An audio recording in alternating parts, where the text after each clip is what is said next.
Welcome back to the classroom today, class. Everybody, take your seats because we have an episode of Classroom of the Elite Season 3 to go over today. Now, I'm going to keep it a buck with you.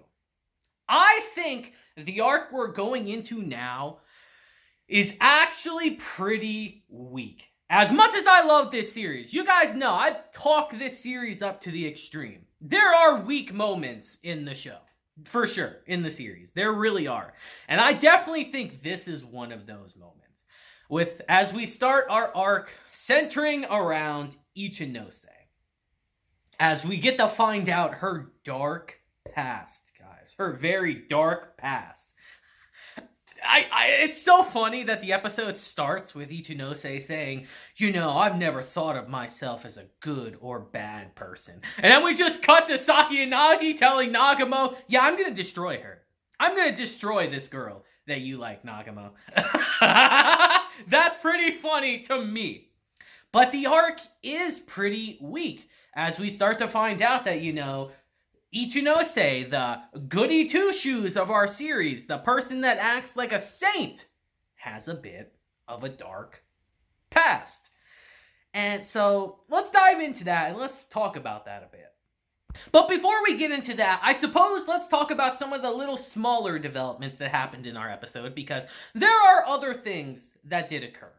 Starting with Kei and Hirata breaking up. Now, if you guys don't remember, their relationship was always a sham from the beginning, from Season 2. It was always fake.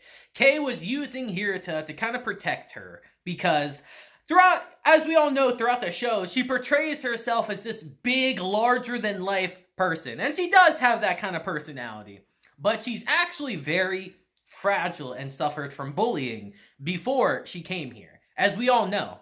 So she's always been using Hirata throughout the show.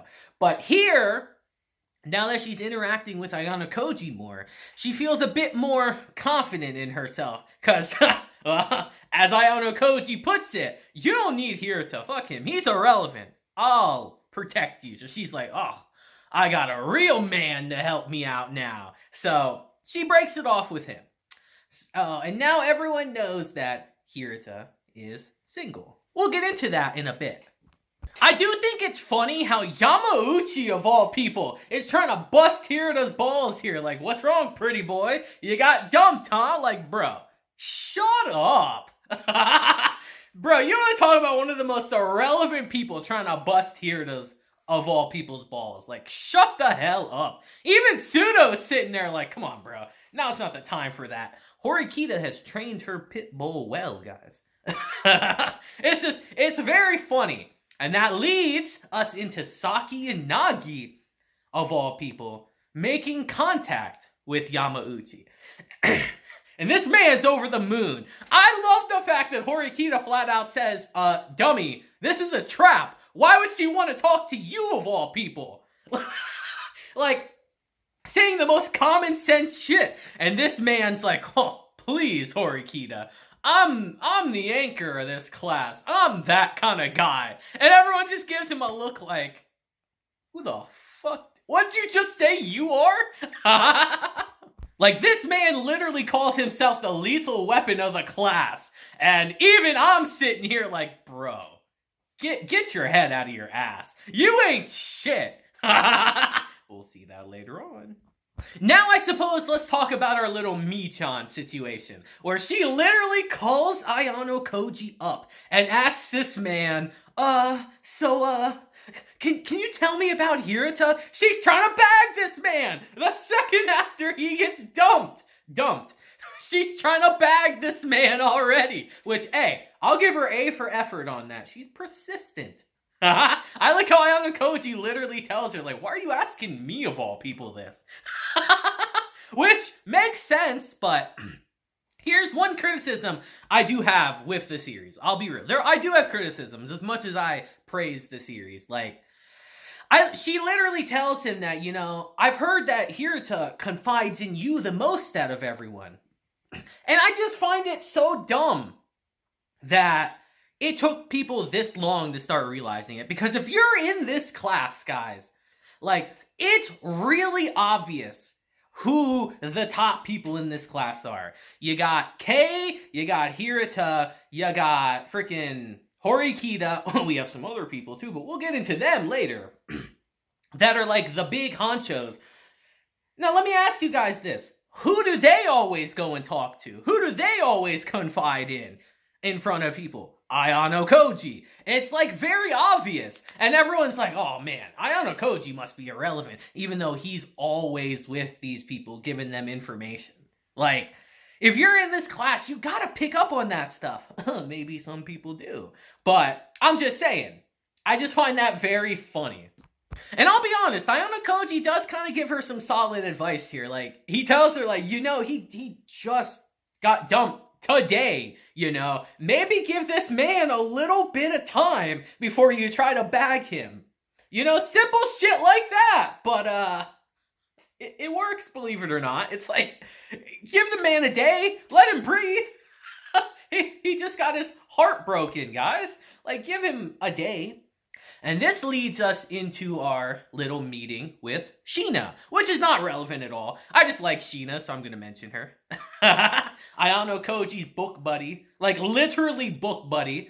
I just always liked her, and I hope she does become more relevant later in the series. I know she does, but we'll see eventually.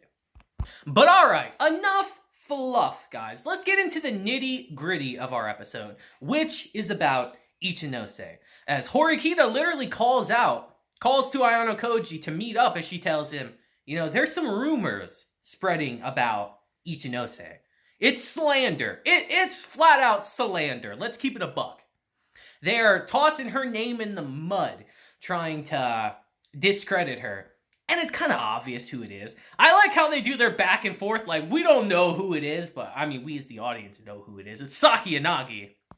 Now, I like the fact that Ayano Koji literally tells Horikita, like, we should not get involved in this. Because there's not really anything they can do. It's not exactly their problem. And if Class B does get taken out, with Ichinose getting taken out by Saki Yanagi, it only benefits them. But Horikita, man, after her change of heart that we've seen over the course of the show, she just can't let Ichinose go like that. Because remember, Class B and our now Class C are in somewhat of a truce since Season 1 for right now. So she just doesn't exactly feel right about leaving Ichinose out to dry.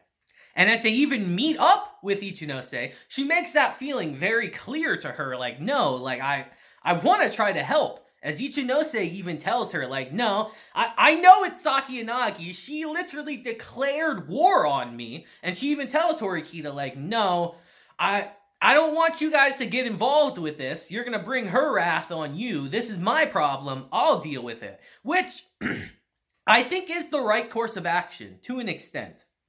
And even when we see Ichinose meeting up with Ayano Koji alone for their little rooftop rendezvous, she even tells him that directly, like, hey, I don't want you guys to worry or get involved with this. I will handle this. Because you see, Ichinose believes that the way to deal with these rumors is to just ignore them, let them go, not to react to them. That's the best way to handle Saki Yanagi, in her opinion. She believes that no action will solve this problem. But as we transition later in our episode, we see that things are starting to quickly get out of hand. As we see that the attacks are getting more vicious. That there was a strange letter placed in everyone's mailboxes in the entire year calling Ichinose a criminal, flat out, slandering her. And how even her classmates want her to do something about this. Like, no, things are only going to get worse if you don't do anything. But she's still on the fence about it. Because that's just the kind of person she is. She doesn't want to start conflict if she can avoid it. Because she knows it's going to get her class swept up in it. But at the same time, this is only hurting her more and more. A little bit of a predicament, huh? And it's here, this leads us into our next scene where Ayano Koji gets called out by another Class A, or a Class A student by the name of Kamuro Masumi. Man, this show loves to introduce characters, dude. This show never stops introducing characters. Even as we progress further and further in the show, we're always going to be introducing more characters. You could argue that's a detriment to the show, along with one of its strengths. And immediately after forcing her way into his room, by the way, I love how he points that out, like you forced your way in here. She starts asking him, so what do you think of this Ichinose situation? I love the fact that he just tells her, I don't care. I don't care about this situation. It's irrelevant to me, which it really is. And she starts telling him, Sakiyanagi's got some dirt on Ichinose, and I'm going to tell you about it right here and now. But first, let me dive into my backstory. Because you see, guys, Masumi is kind of like Sakiyanagi's like third in command, in a way. But realistically, she's more like a pet. Let's keep it a buck. And that's the case because Sakiyanagi caught her shoplifting earlier in the year, and she's essentially kind of blackmailing her to get her to work for her the way she wants her to.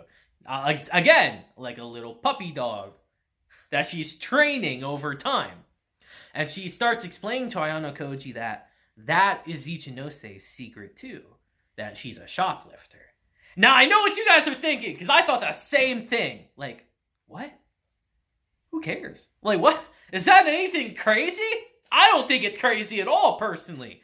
And I remember reading this in the light novel thinking, that's it? That's this big, dark secret? That's lame as fuck. But you have to understand that the culture in Japan is different than it is over here, guys. Like, you do something like that, you're gonna get shamed for it. You're gonna get, like, shamed publicly for it. Whereas, over here in America, dude, like, I feel like every person shoplifted at least once in their life. Like, it's not a huge deal at all. You shouldn't do it, but it's nothing crazy in my opinion. But over there, people are way stricter on things like that. You will get, like, publicly shamed for that. It's a shameful act that stays on your record, that people hold with them. So it's a bigger deal, essentially. Which I still think is a little lame, personally, but that is Ichinose's secret.